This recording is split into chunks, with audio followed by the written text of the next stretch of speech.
Alors, salam alaikum, les auditeurs de priorité.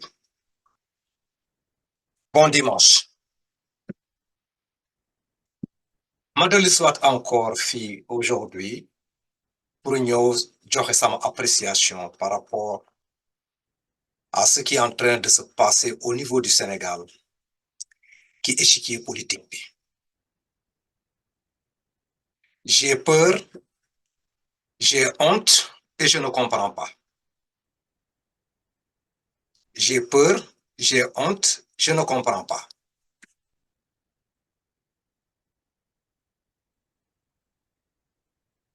boo gisee may def émission bi tey dama am benn jaaxle boo xamee ne dama bëgg a attirer attention les auditeurs de priorité par rapport à ça. Première analyse bi may def ce sont les résultats des parrains là yu génn au niveau du conseil constitutionnel. ma bëgg a joxe sama contribution, sama point de vue par rapport à ça. Je crois que dans un pays, dans la scène politique,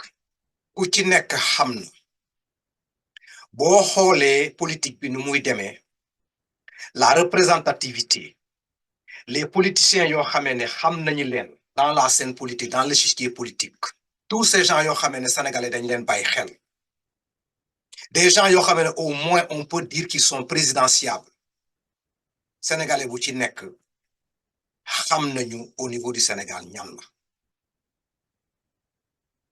Plus d'une soixantaine de personnes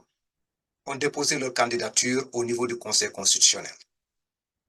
Constitutionnel war a def le tirage. Mais li ci gën a yéeme, vous allez me faire comprendre que les résultats qui commencent à sortir là, des gens yoo xam ne on dit qu'ils ont passé d'office avec des gens yu ñu arrêté. Est-ce que loolu xel nangu na nit comprendre que les choses sont en train de se passer correctement dans la transparence? xam nga li ñu doon xalaat depuis boobu ba léegi que ne le régime là en place, objectif bi mu jël te nag ci logique am la nekk, ñu suivre ce qui se passe dans le domaine politique, ñu suivre ce qui se passe dans la scène comment dire, dans le domaine de la justice. On s'est rendu compte que actuellement ce qui est en train de se dessiner pour ce régime là, il y a aucun respect de loi boo xam ne taxaw na fii. C'est-à-dire c'est un système qui est prêt maintenant pour imposer son vœu à la population, peu importe ce que la loi dit et ce que la loi ne dit pas. Man Camara, appréciation boobu lay def par rapport à la situation. Les gens qu'on a choisis pour l'instant là, ce sont des Sénégalais, je n'ai rien contre eux. Mais xel nanguwul, est-ce que may dégg ñu gis aujourd'hui que ne conseil constitutionnel dina taxaw bëgg ñoo faire comprendre que ne tous ces gens là yoo xam dañ leen kale ou bien dañoo am lu ñu manqué le ki ay parrainage ñu ne dañ leen ko ngir rectifier. Les choses sont passées dans la norme. kooku man Camara gëwuma ko. Et je vais vous expliquer pourquoi je dis que gëwuma ko. Tout ce qui est en train de se passer comme ça là, c'est un seul objectif la ñu nekk di viser. La personne qui les intéresse là moom mooy Ousmane Sonko. dañooy wiiri rek, mais il faut ñu jaar ndaar. candidat yi jow ñu ne on fait semblant d'examiner le truc des gens là, tel passe, tel ne passe pas, tel a manqué, tel a eu ceci et cela, tel est recalé. Un seul objectif: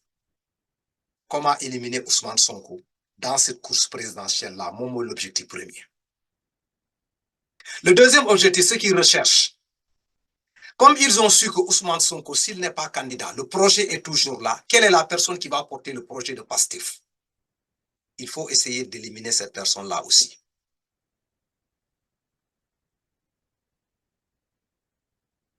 Maintenant, comment éliminer cette personne-là? Yen, boo leen taxawee aujourd'hui ngeen seet les gens qui ont passé d'office là. Est-ce que vous avez vu parmi ces gens-là une personne boo xamee ne au moins il porte le projet de PASTEF ou bien il croit au projet de PASTEF ou bien jege na loo xamee ne par projet PASTEF lay parti lay jël toute personne boo xamee ne actuellement mu ngi dans cette course-là te mu leer na leen c'est le projet de PASTEF qu'il va porter à 100% là ils vont faire tout possible ñu écarter ko ou bien bu ñu gisee une personne boo xam ne leer na ne kii moom daal mën na niiroo koo xamee ne dina nekk une personne boo xamee ne mën nañ koo manipuler après cette personne-là peut avoir la chance là d'être dans ce projet de PASTEF dans ce truc-là quoi dans ces listes-là li ci gën a yéeme encore mooy le déroulement qui se passe derrière Ousmane Sonko là pour essayer d'empêcher à participer à cette élection-là Sénégalais yi est-ce que yéen yaakaar ngeen ni tout ce qui est en train de se passer au niveau de la justice pour le cas de Ousmane Sonko c'est normal est-ce que vous ne pensez pas que la justice là fu mu nekk ni di dem sur le côté politique là dafa organiser wu pour un objectif bien précis pour essayer d'éliminer un candidat pur et simple au juste Ousmane Sonko a des problèmes avec qui?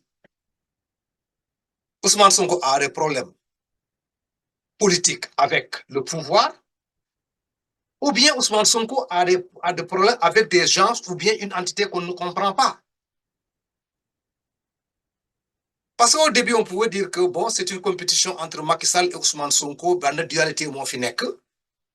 Mais boo xoolee les choses là nu muy déroulé actuellement là, tu te poses la question à savoir là, Ousmane Sonko est en combat avec qui? La justice a essayé depuis boobu ba léegi, depuis 2021 ba léegi. Tous les recours là yoo xam ne dañ ko def au niveau de la justice là pour Ousmane Sonko, ça n'a pas abouti. Il y a toujours benn situation bu leen di empêcher ñu mun a atteindre seen objectif. Mais ba tey ils sont toujours derrière Ousmane Sonko. te li ci gën a yéeme encore li ma ci jaaxal mooy fu ñu yaakaar ne foofu la dëgg bi di génnee au niveau du conseil constitutionnel ñëpp toog di espérer que ne foofu mooy dernier rempart di quoi pour sauver la face au moins mais comment se fait-il qu'on peut arriver à ce conseil constitutionnel là ñu toog en tant que sénégalais encore du am des doutes les dossiers de Ousmane Sonko ont été déposés sénégalais comment vous pouvez comprendre que le mandataire de Ousmane Sonko dem foofu ñu koy naan le dossier de Ousmane Sonko mënuñu ko examiner dañu ko calé quoi le mandataire leur dit que mais dañu ñëw pour vérifier ce dans non on dit à ce mandataire là que le dossier est incomplet am na pièce su ci manqué ce mandataire leur dit comment vous avez su que am na lu manqué ki pièce yi foofu je crois qu'aujourd'hui on vient pour ngeen ubbi dossier bi étudier ko la conversation doit s'arrêter arrête-toi ici loolu lañ la wax demal dinañ la tenir informé après de la suite de l'évolution et on appelle les forces de l'ordre là pour venir le faire sortir de la salle ce dernier rempart pour la justice sénégalaise moom moo dugg dans la danse maintenant sénégalais au juste ñun fan la ñu wéeru léegi fan la ñu wéeru au niveau du Sénégal ki lan la ñu wéeru au niveau du Sénégal sur le côté de la justice on veut nous faire comprendre que la justice actuellement moom moo nekk derrière Ousmane Sonko on veut nous faire comprendre aujourd'hui que cette justice là aussi est-ce que c'est le système même en question que Ousmane Sonko est en train de décrier donc ñooñu la si Ousmane Sonko parle de système on pense que c'est dans le domaine politique comment les gens sont en train de gérer le pays les deniers publics seen politique nu ñu koy defee ñu bëgg un changement mais su fekkente dans ce combat là pour que le projet Ousmane Sonko bañ a dem.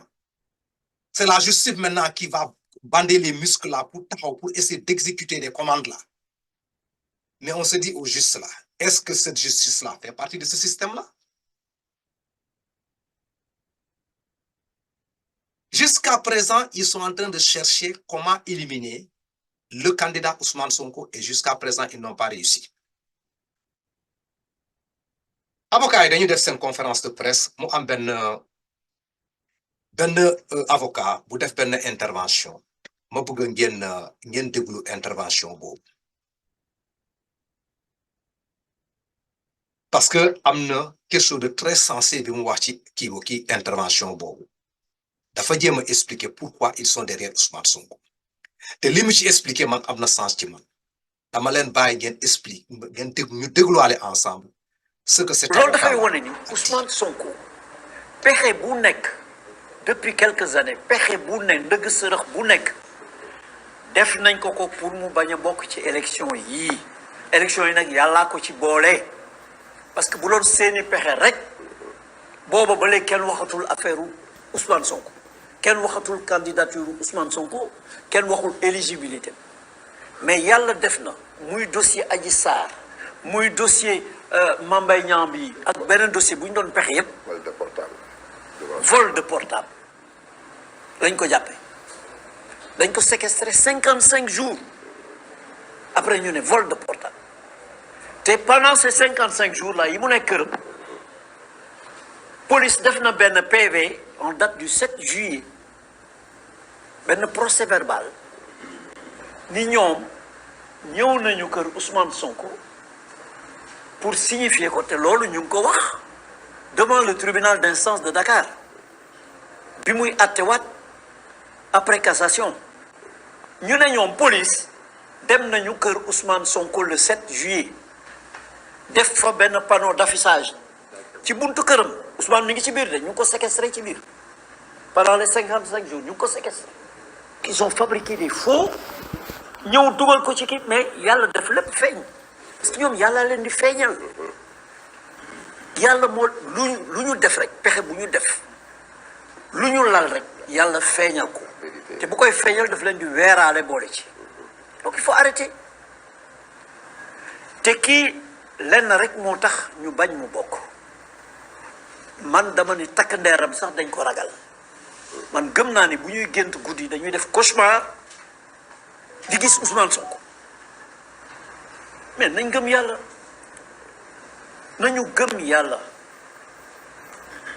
nañu gëm yàlla te arrêté parce que bu yàlla ne day bokk bu yàlla ne mooy nekk président ëllëg moo koy nekk gis nañ ba tàyyi ku ñu jàpp ci kaso bi mu xëy gagné dem nekk président dem palais mais li ñuy def yépp di nëxal xelu nit ñi bëgg leen décourager ba ci tey li ñu def tey lan moo ko gën a grave yow ñu ne yow commission bi nga xam ne ñoom ñooy vérifier kii commission boobu ñu ne commission bi bala muy ubbi sa pli foog sa mandataire teew mandataire bi mu ñëwee tey ubbi wuñu pli président moo toog kii présider commission bi xam ne waa conseil ñu ngi ci ak ñeneen ak ñeneen. waaw d'accord gars yi ñoo ko déggandoo et je crois que problème bi foofu la nekk. quelle est cette peur là boo xamee ne ce régime là am na ko contre Ousmane Sonko ba mu jaral ko lii yépp lu ñu nekk di dund au niveau du Sénégal après le cas de Clédor Sène autant pour moi Clédor Ly après le cas de Clédor Ly Ciré Clédor Ly ñu ñëw dugg dans le cas de Diomaye Faye gars yi voulez me faire comprendre que le parti Pastef mën na dem defi des parrainages là mu indi parrainage mu dem au niveau du conseil constitutionnel là ñu daal di génn ñu ne am na ay erreur yoo xamee ne jaral ne la 4000 parrains yoo xam ne dañ ko war a indi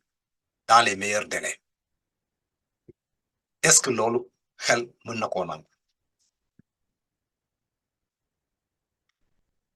J'étais vraiment déçu et vraiment surpris par rapport à l'analyse boo xamee ne gars yi def nañu ko sur ce qu'ils prétendent que ne am na au niveau du Conseil constitutionnel par rapport à ces parrainages. Ñu am une fierté de cette jeunesse sénégalaise-là. Avec la nouvelle technologie, ñu dem jàng bu jàngi jote ñu war a ñëw servir seen dëkk ñu toog nekk di servir seen dëkk ci domaine boobu ñu ñëw taxaw di démontrer aux yeux des Sénégalais, aux yeux du monde, que ne am na ay irrégularités yoo xam ne am na au niveau du Conseil constitutionnel lu niroo ak ay trucage de seen dossier ñu déposé pour parrainage yi ñu koy démontrer ñu koy gis ay xale yu xarañ ci ordinateur ñu nekk di démontrer. Est-ce que loolu nit mën na koo xalaat au niveau du Conseil constitutionnel? Est-ce que l'effet s'est produit au niveau du Conseil constitutionnel ou bien ñu nekk au niveau du Conseil constitutionnel dañ leen induire en erreur? Les fiches ont été transformées. Est-ce que amee dégg les clés là dafa am changement bu ñu def balaa ñoo egg au niveau du Conseil constitutionnel ou bien quelque chose s'est passé ou bien li ñu leen jox qu'est-ce qui s'est passé au juste là boo xamee ne Conseil constitutionnel taxaw di analyser mu gis ces erreurs là? Est-ce que ñoom ça s'est passé à leur niveau ou bien am na ay nit yoo xamee ne ce sont des informaticiens ñoom ñoo dugal ces sages là dans ces erreurs là bu ñuy def analyse résultat di génn fan la problème bi nekk? Qui peut imaginer que le PASTEF dina nekk aussi ignorant, aussi nul au point que ñu xam tout ce qui se passe au niveau du Sénégal là ñu ne dañuy indi des parrainages yoo xam ne dafay am ay erreur fii ay erreur par-ci par-là pour jël 4000 man de Camara je ne peux pas le croire parce que su ma ko comment dirais-je là faire référence à mon intelligence là par rapport à le truc là quoi comment dirais-je attention yi may def su ma xamee un cas. Je crois que le PASTEF est mûr et vacciné pour comprendre que domaine bu ñu nekk nii gars yi dañu def lu nekk pour essayer de les éliminer et ils feront tout possible là leur maximum possible pour ñu éviter yeneen erreurs yi. Mais Dieu merci qu'ils ont compris et ils disent qu'ils prendront leurs dispositions par rapport à ça te damaa bëgg na ngeen déglu explication bu ñu joxe foofu ñoom tamit na pour essayer d'expliquer ce qui s'est passé au niveau du Conseil constitutionnel là ni ñu doon démontrer exactement problème bi nu mu demee foofu naka la ñu truquer seen kii bi seen clé bi kon nag Sénégalais on suit ça ensemble. Malheureusement mënuma ko projeté ci écran bi waaye dinañ ci ñëwaat ak yéen ci yeneen émission pour gën ko mën a leeral su ma jëlee exemple yi nga xam ne si ni doyen daam yéen a ngi koy gis dañuy ñu ni Anta Sall mii numéro d'identité bii la waroon a am te yéen bii ngeen joxe te bii ngeen joxe nii Aminata Mbodj moo ko moom nee nañu bii lañ leen jox waaye bii la waroon bii ngeen joxe bii la waroon a doon te bii Aminata Mbodj moo ko moom xaw ma ndax xam nga li mu wax daam bu ma jëlee kii nii mu ni lii mu wax ni Aminata Mbodj mii mu wax su ma jëlee Aminata Mbodj mii lii mooy fichier bi nga xam moom la ñu rejeté fële ca Louga Aminata Mbodj mii su ma jëlee fichier bi nga xam ne si ni ñun moom la ñu déposé conseil constitutionnel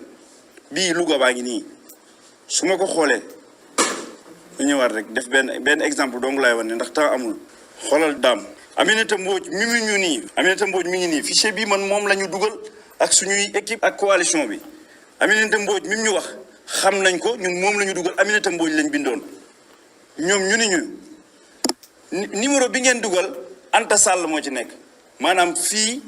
am na ku ñëw si suñu fichier modifié tur wi ak sant wi def ci Anta Sall boo xoolee nag tappale yi da ngay gis ni sax dafa jaar yoon ndax fii yëpp daf ko rajaxe ak ay Anta lépp ay Anta la ci def gis nga ni mu def rëdd ce serait bien que ñu gis ko nit ñi war koo gis waaw Ablaye mi ngi koy génnee waaw ma ngoog macha allah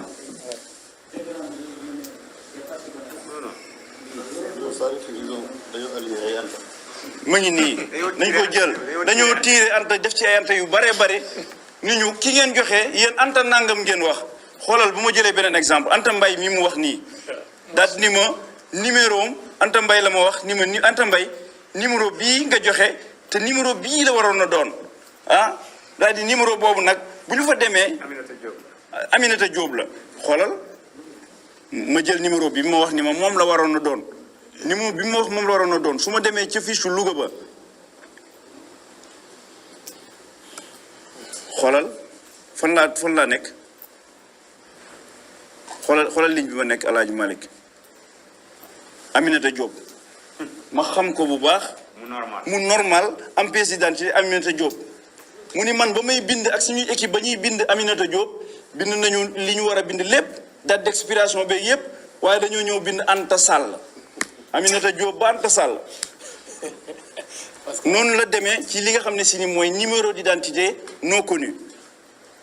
de la même manière su ma demee ci beneen bi nga xam ni mooy ma jël rek bu mujj bi ndax temps bi amul date d'expiration non conforme bi nga xam ne si nii date d'expiration ku ne xam ne ren ci parrainage ren bi moom moo doon discriminant bi moom mooy mbir mi nga xam ne dañ ko cee dugal bu kenn ku nekk koy seeti nga dem ba gis ko ndax boobu mënoo koo tappale ndax dañuy bëgg ñu ni ah kii kat li nga joxe baax na discriminant non conforme mu ni ma conseil constitutionnel nee na ma date discrimination non conforme joxe ngeen fii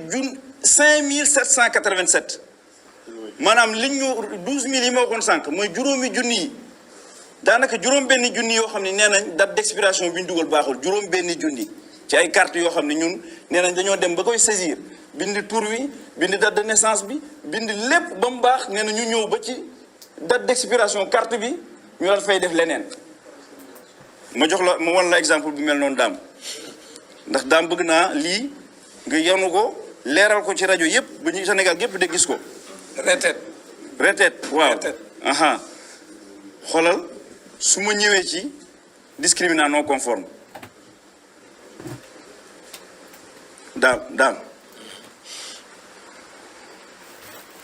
discriminant non conforme nee na ma ku ñuy wax Astou Fall numéro d'identité am te dëkk Louga te xam naa ni bu ma wootee Astou Fall sax ku may xam lay doon te Louga moom ñëpp a xamee njàmbur nee na ku ñuy wax Astou Fall numéro d'identité numéro électeur am nekk lii ñu xam ko nee na date d'expiration bi ma def 27/07/2027 laa def te 13/06/27 la waroon a doon yaa ngi dégg nee na Astou Fall 27/07/2027 la suñuy équipe def te 13/06/2027 la war a def léegi daam damay ànd ak yow ñu dem xooli sama clé USB Anta moo ma déposé Astou Fall moo ma déposé lan moo ci nekk xoolal damay jël pièce d'identité numéro am exporté xoolal maa ngi ci ligne bi Astou Fall yaa ngi gis Astou Fall daam Astou Fall lan la pièce d'identité am war a jeex 13/06/2027 13/06/2027 conseil constitutionnel ni ma man maa ne ko ñun coalition bi ñoo ni ko 27/06/07 la ñu war a la ñu wax la war a jeex te nee na lii la war a doon te lii moo nekk ci li nga lii moo nekk ci la ma déposé mu leer nañ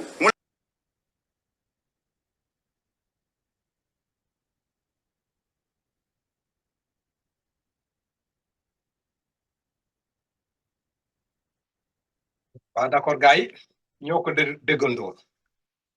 vous les Sénégalais, à vous de juger par rapport les explications sur cette jeunesse-là. Vous n'avez qu'à démontrer exactement ce qui s'est passé au niveau du Conseil constitutionnel concernant leur parrainage. Vous apprécier, est-ce que l'Union Wahni est une mais s'il s'avère que l'Union Wahni c'est une vérité, c'est une honte pour le Sénégal. Si nous parlons de nous avons le dernier point. Au moins là, la validation de la candidature de Ousmane Sonko. Bien Sénégalais, est-ce que vous ne pensez pas que Ousmane Sonko, son dossier là, moi, le Conseil constitutionnel, fofu. dafa yomb trop que le conseil constitutionnel boo xamee ne moom moo nekk au-dessus des lois là moo taxaw mu ne la dama koy rejeter parce que un dossier complet sachant le contentieux bu nekk sur le cas de Ousmane Sonko dans cette scène politique là est-ce que kilifa bu ko matee ci situation bu mel nii warul jël un regard là mu reculer ba pare nag mu dugg à fond mu seet exactement ce qui se passe derrière ce jeune là mais suñu taxawee ñu ne on rejette comme ça et on donne pas d'explication faisant comprendre au mandataire que après on te tiendra informé mais jàmbaar ñun ci ban dëkk la ñu nekk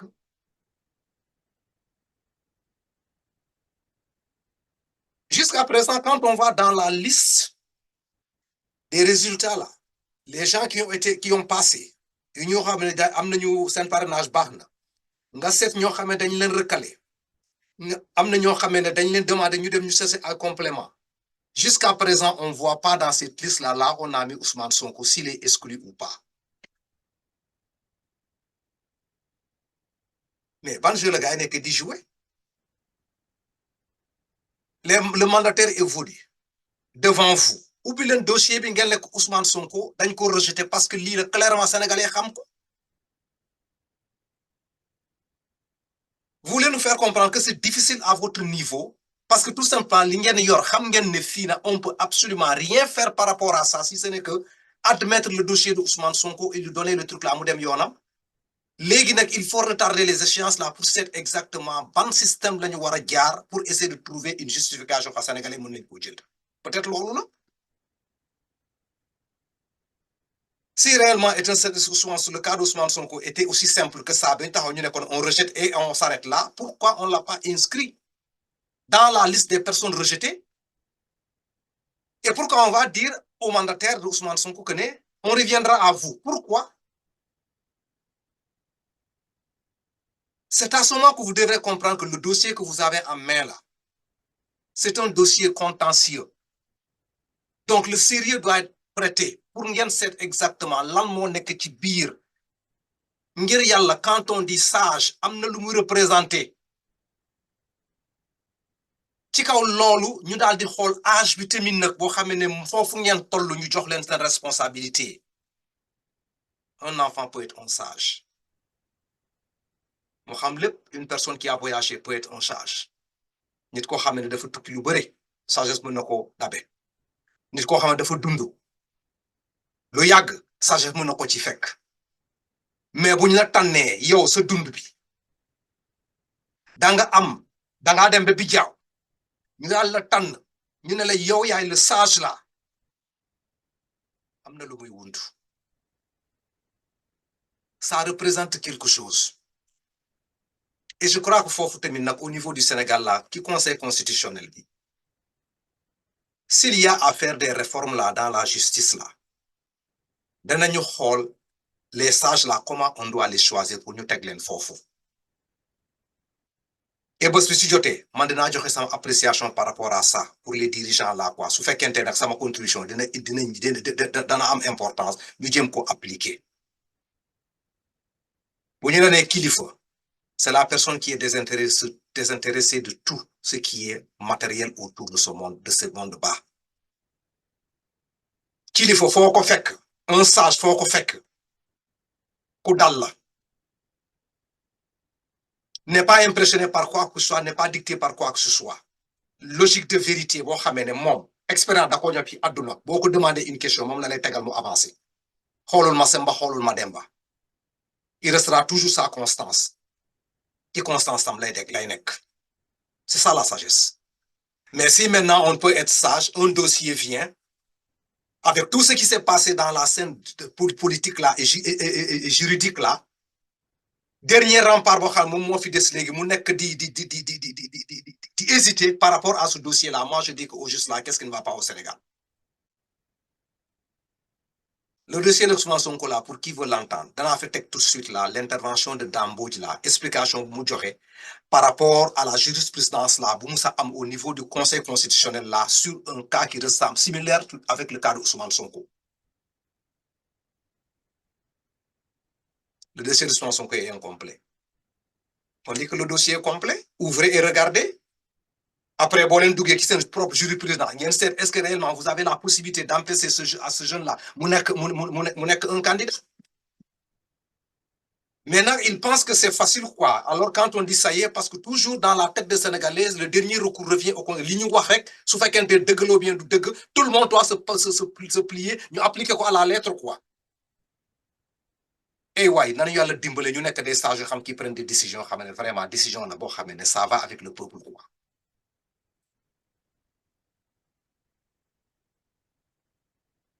Donc, cette hésitation-là derrière le dossier d'Ousmane Sonko,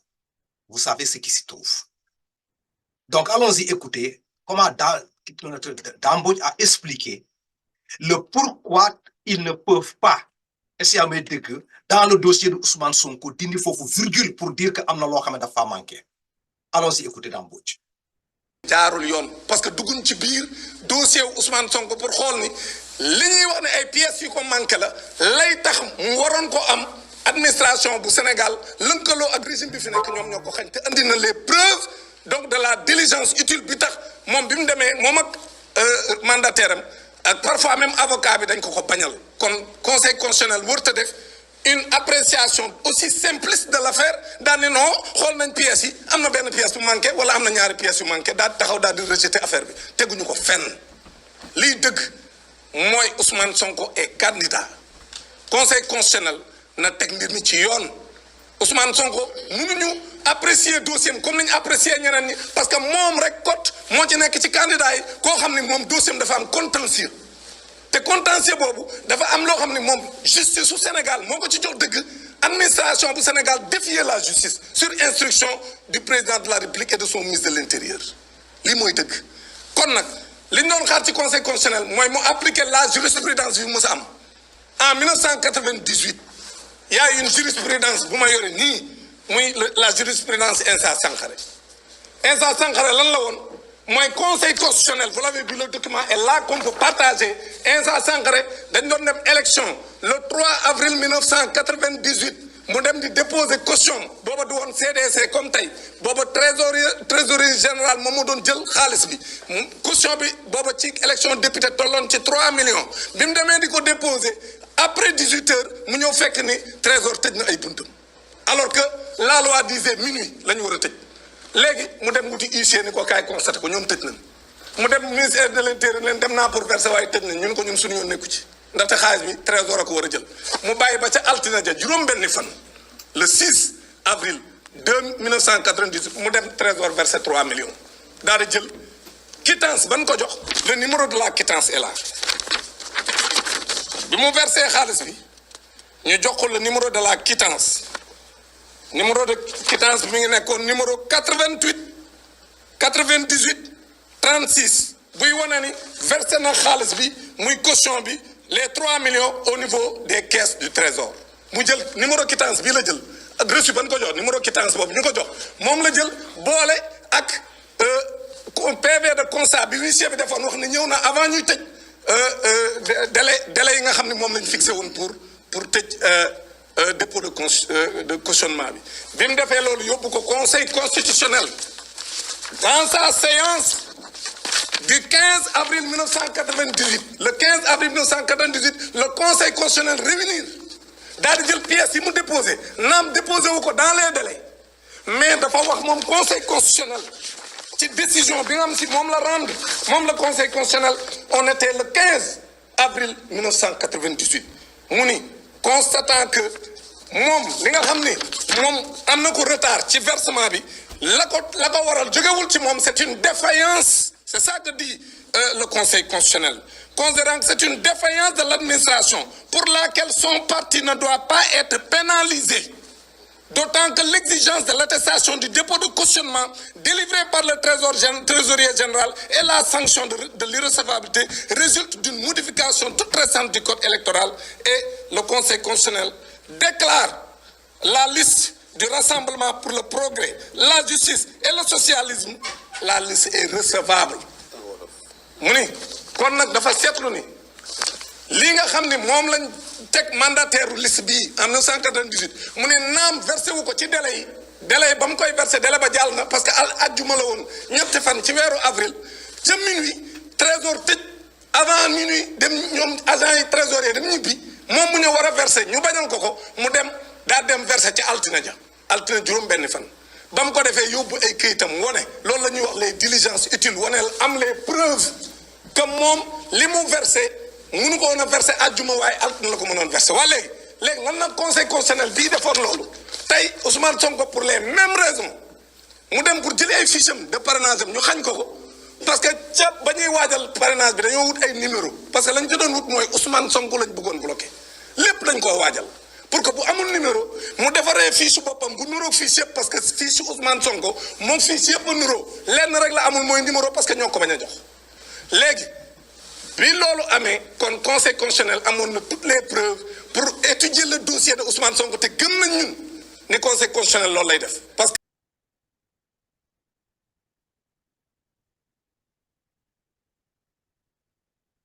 voilà gars yi ñoo ko déggandoor encore maa ngi leen di demander ngeen déglu ces explications bu jóge fii ci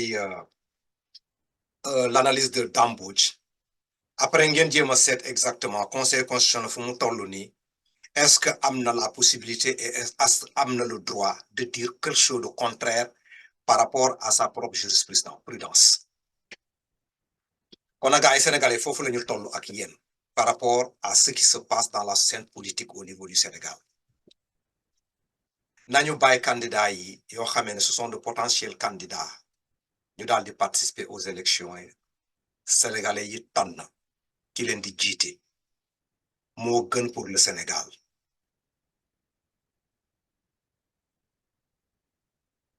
kon nag gars yi fii laa yem ak yéen tey par rapport à cette émission là quoi maa leen di gërëm di leen sant ci attention bi ngeen di prêter par rapport à cette chaîne là quoi jërëjëf merci